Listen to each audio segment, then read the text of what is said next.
নমস্কার। গল্প পাঠের সময়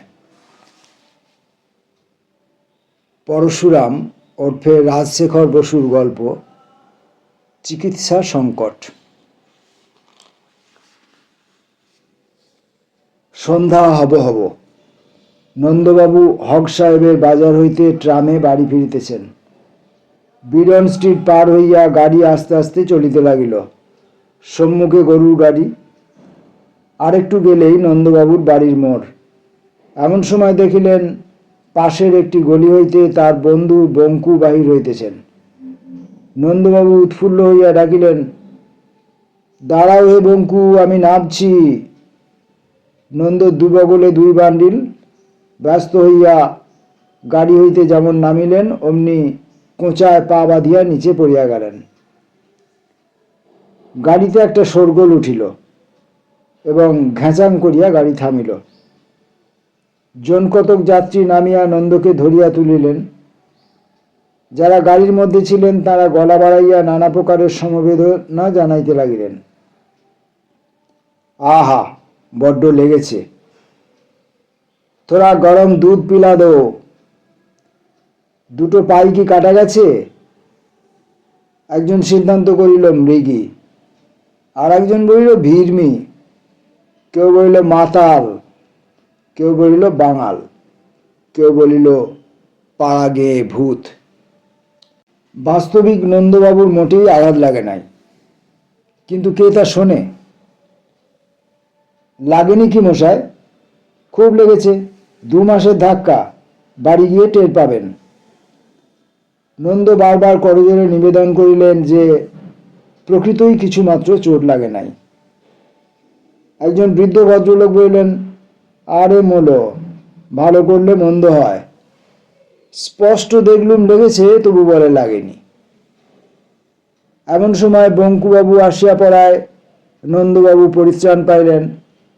মনক্ষুণ্ণ যাত্রীগণ সহ ট্রাম গাড়ি ছাড়িয়া গেল। বঙ্কু বলিলেন, মাথাটা হঠাৎ ঘুরিয়া গিয়েছিল আর কি। যা হোক, বাড়ির পথটুকু আর হেঁটে গিয়ে কাজ নেই। এই রিক্সো নন্দবাবুকে আস্তে আস্তে লইয়া গেল। বঙ্কু পিছনে হাঁটিয়া চলিলেন। নন্দবাবুর বয়স 40, শ্যামবর্ণ, বেঁটে, গোলগাল চেহারা। তাহার পিতা পশ্চিমে কমিশারিয়েটে চাকরি করিয়া বিস্তর টাকা উপার্জন করিয়াছিলেন এবং মৃত্যুকালে একমাত্র সন্তান নন্দর জন্য কলিকাতায় একটি বড় বাড়ি, বিস্তর আসবাব এবং মস্ত একগোছা কোম্পানির কাগজ রাখিয়া যান। নন্দর বিবাহ অল্প বয়সী হইয়াছিল, কিন্তু 1 বৎসর পরেই তিনি বিপত্নিক হন এবং তারপর আর বিবাহ করেন নাই। মাতা বহুদিন মৃতা। বাড়িতে একমাত্র স্ত্রীলোক এক বৃদ্ধা পিসি। তিনি ঠাকুর সেবা লইয়া বিব্রত। সংসারের কাজ ঝি চাকুররাই দেখে। নন্দবাবুর দ্বিতীয়বার বিবাহ করিতে আপত্তি নাই, কিন্তু এ পর্যন্ত তাহা হইয়া উঠে নাই। প্রধান কারণ আলস্য। Theatre, cinema, football match, race, বন্ধুবর্গের সংসর্গ, ইহাতে নির্বিবাদে দিন কাটিয়া যায়। বিবাহের ফুরসত কোথা? তারপর ক্রমেই বয়স বাড়িয়া যাইতেছে, আর এখন না করাই ভালো। মোটের উপর নন্দ নিরীহ, গোবেচারা, অল্পভাষী, উদ্যমহীন, আরামপ্রিয় লোক। নন্দবাবুর বাড়ির নিচে সুবৃহৎ ঘরে সান্ধ্য আড্ডা বসিয়াছে। নন্দ আজ কিছু ক্লান্ত বোধ করিতেছেন, সেজন্য বালাপোষ গায়ে দিয়া লম্বা হইয়া শুইয়া আছেন। বন্ধুগণের চা ও পাঁপড় ভাজা শেষ হইয়াছে। এখন সিগারেট ও গল্প চলিতেছে। গুপিবাবু বলিতেছিলেন, শরীরের উপর এত অযত্ন করো না নন্দ। এই শীতকালে মাথা ঘুরে পড়ে যাওয়া ভালো লক্ষণ নয়। নন্দ, মাথা ঠিক ঘোরেনি, কেবল কোঁচার কাপড় বেঁধে। আরে না না, ঘুরেছিল বই কি, শরীরটা কাহিল হয়েছে। এই তো কাছাকাছি ডাক্তার তফাদার রয়েছেন, অত বড় ফিজিশিয়ান আর শহরে পাবে কোথাও? যাও না, কাল সকালে একবার তার কাছে। বঙ্কু বলিলেন, আমার মতে একবার নেপালবাবুকে দেখালেই ভালো হয়। অমন বিচক্ষণ হোমিওপ্যাথ আর দুটি নেই। মেজাজটা একটু তিরিক্ষি বটে, কিন্তু বুড়োর বিদ্যে অসাধারণ। ষষ্ঠীবাবু মুড়ি সুড়ি দিয়া এক কোণে বসিয়াছিলেন। তাহার মাথায় বালাক্লাব টুপি, গলায় দাড়ি এবং তার উপরে কম্ফোর্টার। বলিলেন, বাপ, এত শীতে অবেলায় কখনো ট্রামে চড়ে? শরীর অসাড় হলে আছাড় খেতেই হবে। নন্দর শরীর একটু গরম গরম রাখা দরকার। নিধু বলিল, নন্দা, মোটা চাল ছাড়ো। সেই এক বিরিঞ্চির আমলের ফরাস তাকিয়া, লক্কর পালকি গাড়ি আর পক্ষী রাজা ঘোড়া, এতে গায়ে গত্তি লাগবে কিসে? তোমার পয়হার অভাব কি বাবা? একটু ফুর্তি করতে শেখো। ব্যবস্থা হইল, কাল সকালে নন্দবাবু ডাক্তার তফাদারের বাড়ি যাইবেন। ডাক্তার তফাদার এমডি MRAS গে স্ট্রিটে থাকেন। প্রকাণ্ড বাড়ি, দুখানা মোটর, একখানা ল্যান্ড, খুব পসার। রোগীরা ডাকিয়া সহজে পায় না।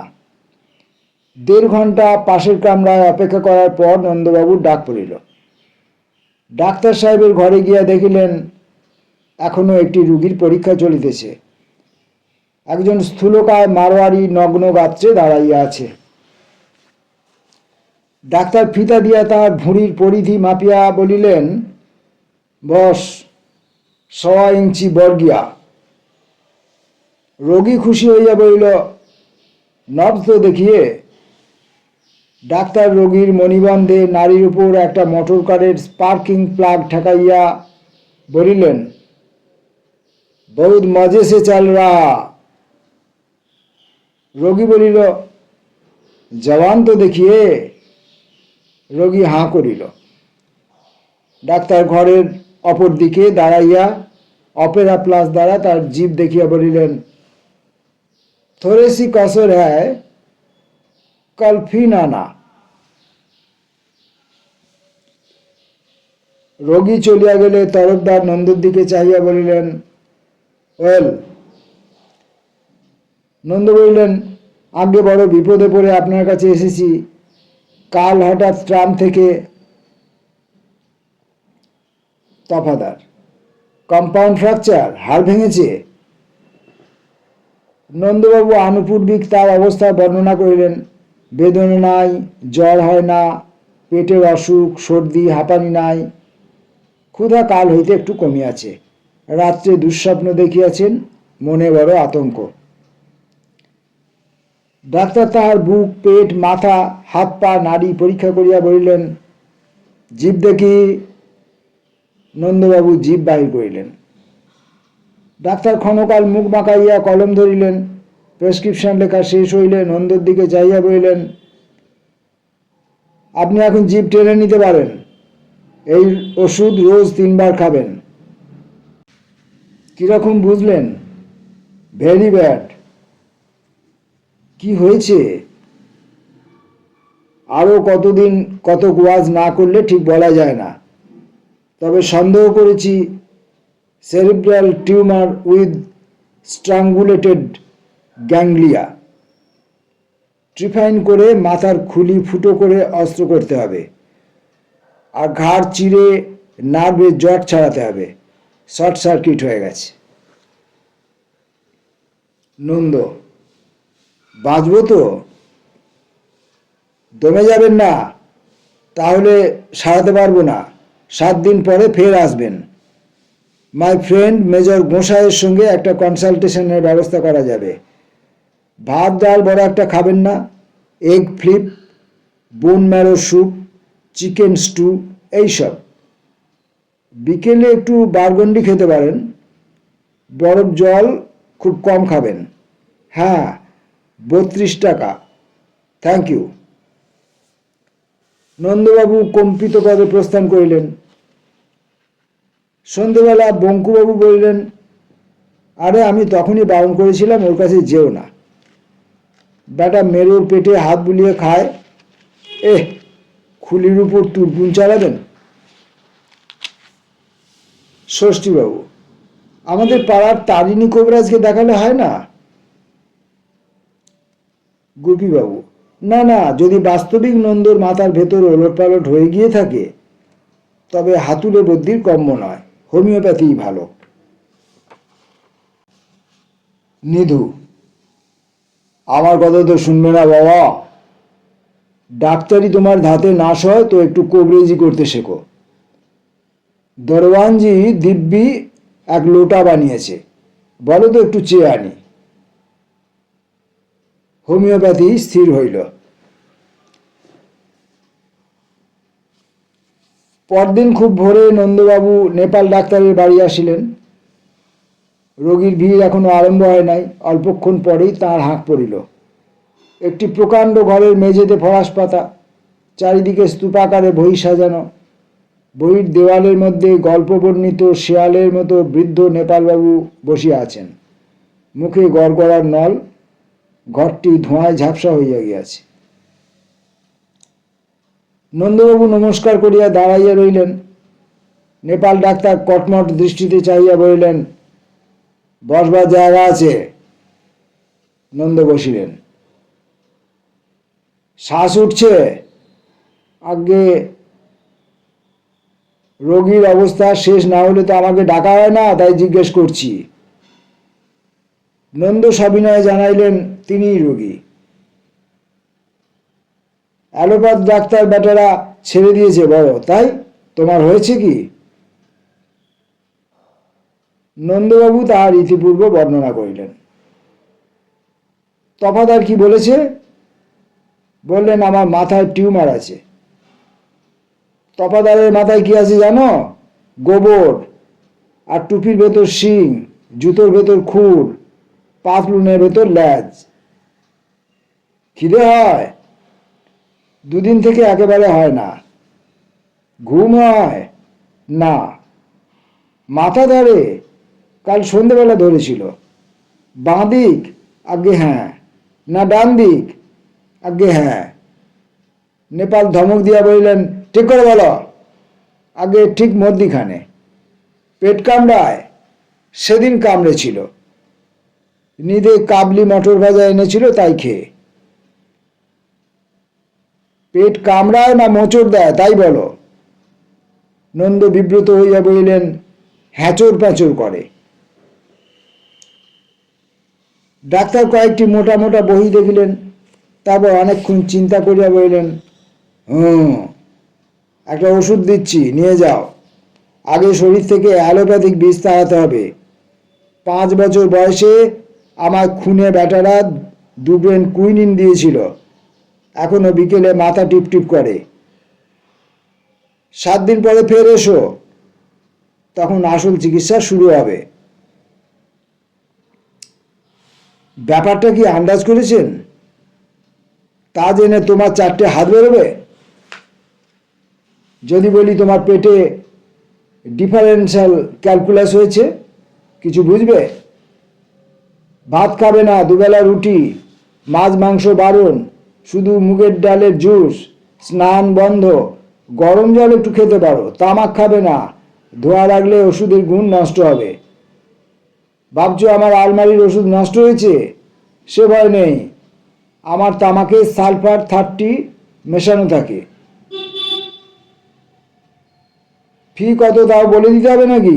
দেখছো না দেয়ালে নোটিশ লটকানো রয়েছে, 32 টাকা, আর ওষুধে 4 টাকা। নন্দবাবু টাকা দিয়া বিদায় লইলেন।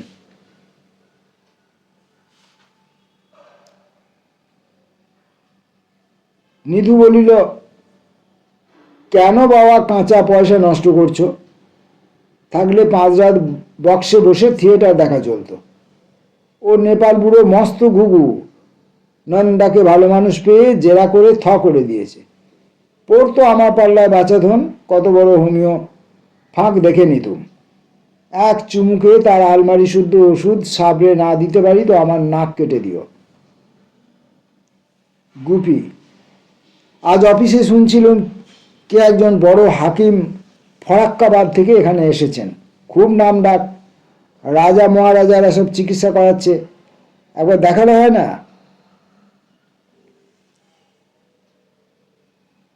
ষষ্ঠী, এই শীতে হাকিমে ওষুধ, বাপ শরবত খাইয়েই মারবে, তার চেয়ে তারিণী কবরেজ ভালো। অতঃপর কবিরাজি চিকিৎসাই সাব্যস্ত হইল।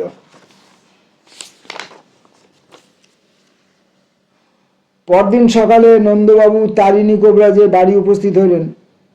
কবিরাজ মহাশয়ের বয়স 60, ক্ষীণ শরীর, দাড়িগোপ কামানো, তেল মাখিয়া 8 হাতি ধুতি পরিয়া একটি চেয়ারের উপর উবু হইয়া বসিয়া তামাক খাইতেছেন।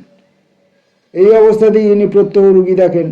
ঘরে একটি তক্তাপোষ, তার উপর তেলচিটে পাটি, কয়েকটি মলিন তাকিয়া, দেয়ালের কোলে 2টি ওষুধের আলমারি। নন্দবাবু নমস্কার করিয়া তক্তাপোষে বসিলে কবিরাজ জিজ্ঞাসা করিলেন, বাবুর কান্থে আসা হচ্ছে? নন্দবাবু নিজের নাম ও ঠিকানা বলিলেন।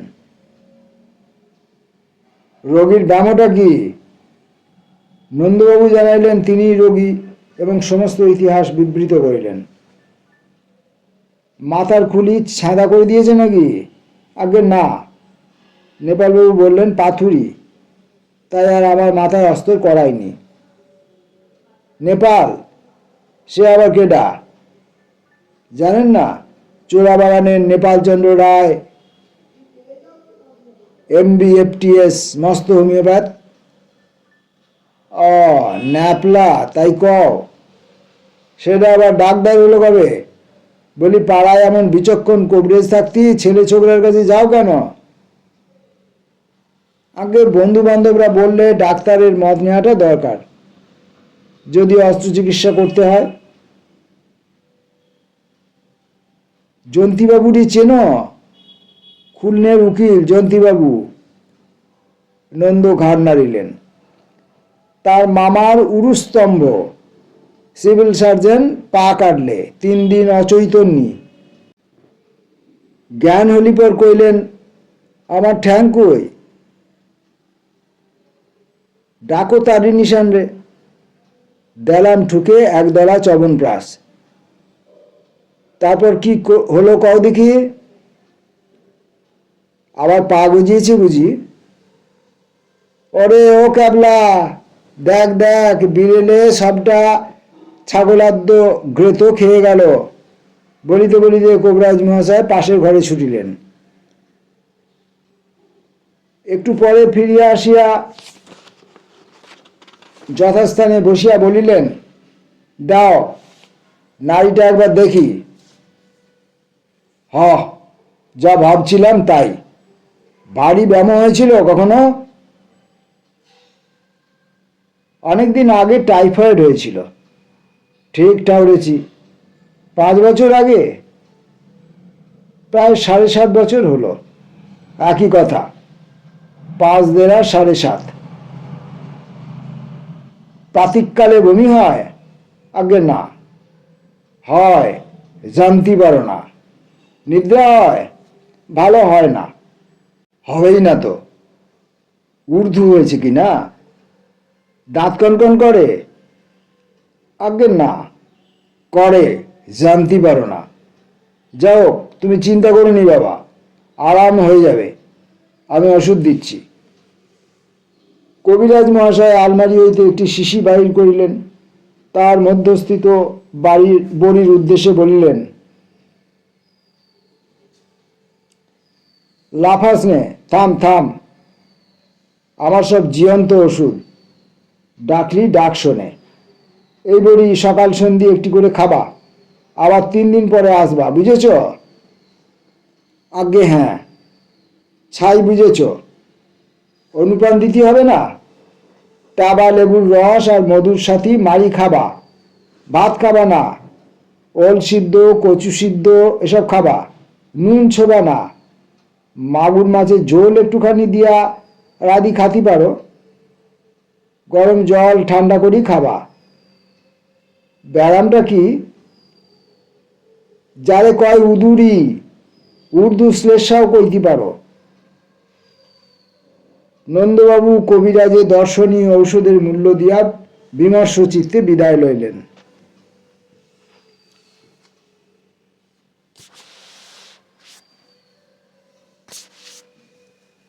নিধু বলিল, কি দাদা, কবিরাজির স্বাদ মিটল? গুপি, না, এসব বাজে চিকিৎসার কাজ হয় না, কোনো চেঞ্জে চলো। বঙ্কু, আমি বলি কি, নন্দ বেথা করে ঘর পরিবার আনুক, এরকম দামড়া হয়ে থাকা কিছু নয়। নন্দ চিঁচি স্বরে বললেন, আর পরিবার, কোন দিন আছি কোন দিন নেই, এই বয়সে একটা কচি বউ এনে মিথ্যে জঞ্জাল জোটানো। নিধু বলিল, নন্দা, একটা মোটর কেন মাইরি, দুদিন হাওয়া খেলেই চাঙ্গা হয়ে উঠবে, 7 সিটার হডসন, সেটের কোলে আমরা তো 5 জন আছি। ষষ্ঠী, তা যদি বললে তবে আমার মতে মোটর কারো যা পরিবারও তা, ঘরে আনা সোজা, কিন্তু মেরামতি খরচ জোগাতে প্রাণান্ত। আজ টায়ার ফাটলো, কাল গিন্নির অম্বল চুল, পরশু ব্যাটারি খারাপ, তরশু ছেলেটার ঠান্ডা লেগে জ্বর। অমন কাজ করুন আনন্দ, জের বার হবে। এই শীতকালে কোথাও দুদণ্ড লেপের মধ্যে ঘুমোবো মশায়, তা নয়, সারা রাত প্যান প্যান ট্যাঁ ট্যাঁ। নিধু, ষষ্ঠী খুঁড়ো যেরকম হিসেবি লোক, একটা মোটা সোটা রুমওয়ালা ভাল্লুকের মেয়ে বিয়ে করলে ভালো করতেন, লেপ কম্বলের খরচা বাঁচত। গুপি, যাহা 52 তাহা 53। কাল সকালে নন্দ একবার হাকিম সাহেবের কাছে যাও, তারপর যা হয় করা যাবে। নন্দবাবু অগত্যা রাজি হইলেন। হাজিক উল মুলুক বিন লোকমান নুরুল্লাহ গজন ফরুল্লাহ অল হকিম উনানি লোয়ার চিতপুর রোডে বাসা লইয়াছেন।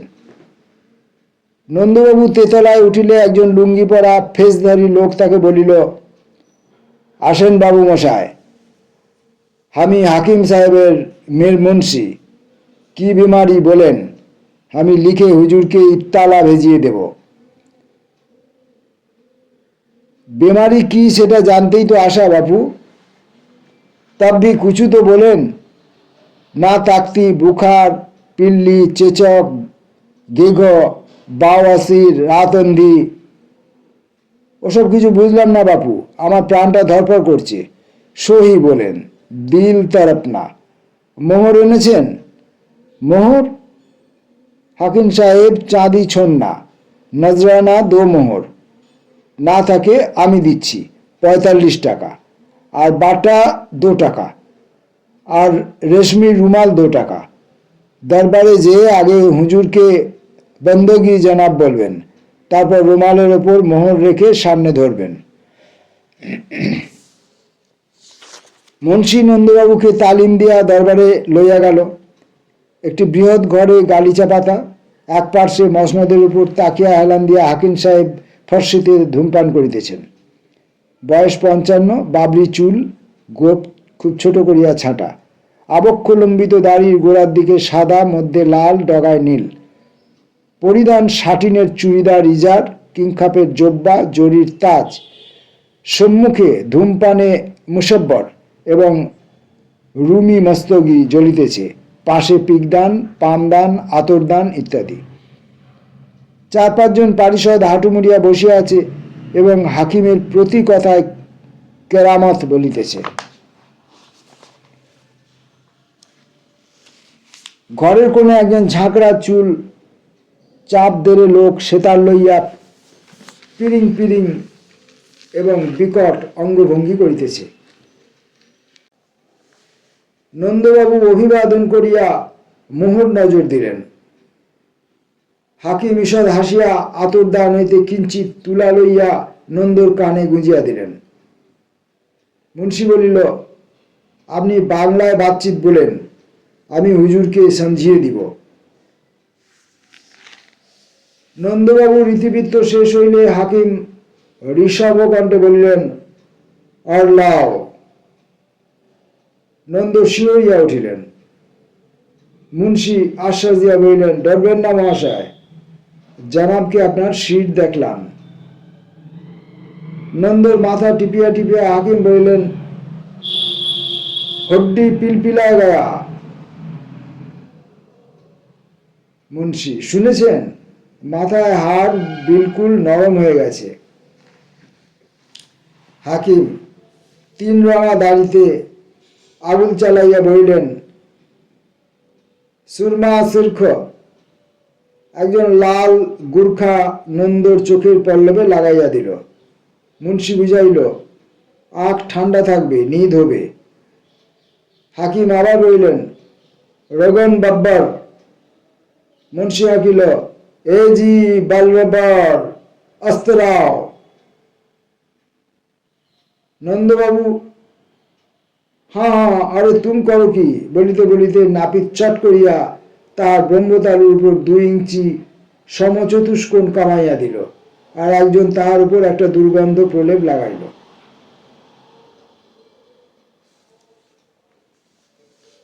মুন্সি বলিল, ঘাবড়ান কেন মশাই? এ হচ্ছে বব্বরি সিঙ্গির মাথার ঘি, বহুত কিম্মত, মাথার হাড্ডি শক্ত হবে। নন্দবাবু কিয়ৎক্ষণ হতভম্ব অবস্থায় রইলেন, তারপর প্রকৃতস্থ হইয়া রেগে ঘর ছাড়াইয়া পলায়ন করিলেন। মুন্সি পিছনে ছুটিতে ছুটিতে বলিল, আমার দস্তুরি। নন্দ একটা টাকা ফেলিয়া দেয়া 3 লাফের নিচে নামিয়া গাড়িতে উঠিয়া কোচম্যানকে বলিলেন, হাগাও। সন্ধ্যাকালে বন্ধুগণ আসিয়া দেখিলেন বৈঠকখানার দরজা বন্ধ।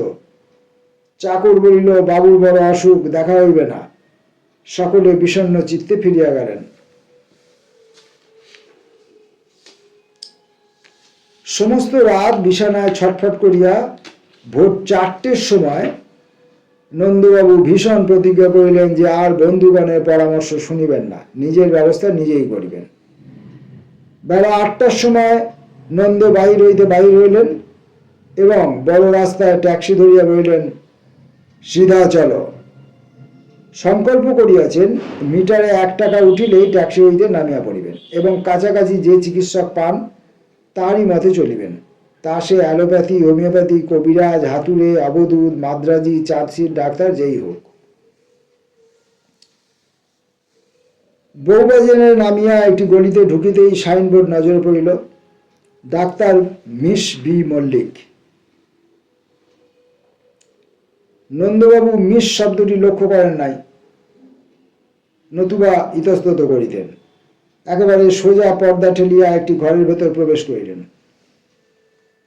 মিস বিপুলা মল্লিক তখন বাহিরে যাইবার জন্য প্রস্তুত হইয়া কাঁধের উপর সেফটি পিন আঁটিতেছিলেন। নন্দকে দেখিয়া মৃদুস্বরে বলিলেন, কি চাই আপনার?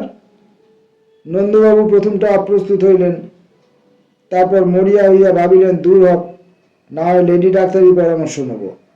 বলিলেন, বড় বিপদে পড়ে আপনার কাছে এসেছি। মিস মল্লিক, পেন আরম্ভ হয়েছে? পেন তো কিছু টের পাচ্ছি না। First confinement? আগে প্রথম পোয়াতি? নন্দ অপ্রতিভ হইয়া বলিলেন, আমি নিজের চিকিৎসার জন্যই এসেছি। মিস মল্লিক আশ্চর্য হইয়া বলিলেন, নিজের জন্যে? ব্যাপার কি? সমস্ত ইতিহাস বর্ণনা শেষ হইলে মিস মল্লিক নন্দবাবুর স্বাস্থ্য সম্বন্ধে 2-4টি প্রশ্ন করিয়া কহিলেন, আপনার নামটি জিজ্ঞাসা করতে পারি? শ্রী নন্দ দুলাল মিত্র। বাড়িতে কে আছেন? নন্দ জ্বালাইলেন, তিনি বহুদিন বিপদ নিয়ে বাড়িতে এক বৃদ্ধা পিসি ছাড়া কেউ নাই। কাজকর্ম কি করা হয়? তা কিছু করি না, পৈতৃক সম্পত্তি আছে। মোটর কার আছে? নেই, তবে কেনবার ইচ্ছে আছে। মিস মল্লিক আরো নানা প্রকার প্রশ্ন করিয়া কিছুক্ষণ ঠোঁটে হাত দিয়া চিন্তা করিলেন, তারপর ধীরে ধীরে বামে দক্ষিণে ঘাড় নাড়িলেন। নন্দ ব্যাকুল হইয়া বলিলেন, দোহাই আপনার, সত্যি করে বলুন আমার কি হয়েছে? টিউমার, না পাথুরি, না উদরি, না কালাজ্বর, না হাইড্রোফোবিয়া? মিস মল্লিক হাসিয়া বলিলেন, কেন আপনি ভাবছেন ওসব কিছু হয়নি? আপনার শুধু একজন অভিভাবক দরকার। নন্দ অধিকতর কাতর কণ্ঠে বললেন, তবে কি আমি পাগল হয়েছি? মিস মল্লিক মুখে রুমাল দিয়া খিলখিল করিয়া হাসি করিলেন, ও ডিয়ার ডিয়ার নো, পাগল হবেন কেন? আমি বলছিলুম আপনার যত্ন নেবার জন্য বাড়িতে উপযুক্ত লোক থাকা দরকার। কেন, পিসিমা তো আছেন। মিস মল্লিক পুনরায় হাসিয়া বলিলেন, দি আইডিয়া, পিসিমাসির কাজ নয়। যাক, আপাতত একটা ওষুধ দিচ্ছি, খেয়ে দেখবেন, বেশ মিষ্টি, এলাচের গন্ধ। এক হপ্তাহ পরে আসবেন।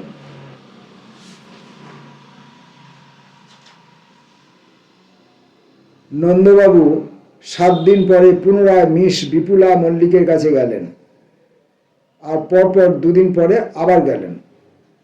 তারপর প্রত্যহ। তারপর একদিন নন্দবাবু পিসিমাতাকে কাশিধামে রওনা করাইয়া দিয়া মস্ত বাজার করিলেন। 1 ঝুড়ি গলদা চিংড়ি, 1 ঝুড়ি মটন, তদনুযায়ী ঘি, ময়দা, দই, সন্দেশ ইত্যাদি। বন্ধুবর্গ খুব খাইলেন। নন্দবাবু জরিপার সূক্ষ্ম ধুতির উপর সিল্কের পাঞ্জাবি পরিয়া সলজ্জ সম্মিত মুখে সকলকে আপ্যায়িত করিলেন। মিসেস বিপুলা মিত্র এখন আর স্বামী ভিন্ন অপর রোগীর চিকিৎসা করেন না। তবে নন্দবাবু ভালোই আছেন। মোটর কার কেনা হইয়াছে।